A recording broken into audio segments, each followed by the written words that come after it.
মানুষকে খেলতেই হয়। এত বড় মাঠ হেঁটে হেঁটে পার হওয়া যায় না।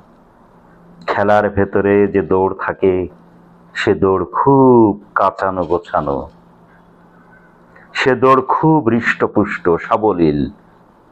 সেই দৌড়ে জীবন কোনো না কোনোভাবে বেঁচে যায়। মানুষকে খেলতেই হয়।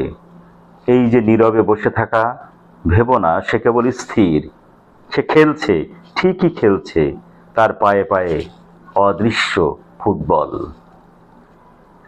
যাকে আমরা পৃথিবী বলি, অনেকে খেলার ভয়ে তাকে কমলালেবুর সঙ্গে তুলনা করে গেছে। তুমিই বলো, এত শৃঙ্খল রস যার, তুমিই বলো, এত শৃঙ্গার রস যার, সে কি পৃথিবীর মতো কঠিন হতে পারে? এই যে স্থির চোখ, সাদাসিধে ঠোঁট, ভেবো না খুব ভদ্র। সে খেলছে, ঠিকই খেলছে, দৃষ্টিতে তার গোলপোস্ট। মানুষকে খেলতেই হয়। আমারও কিছু খেলা আছে। কবন্ধ প্রেমিক কেবল জানে কত ভয়ানক আশ্চর্য আগুন মুখোশে খেলা। যখন সে খেলায় কোনো মাঠ লাগে না।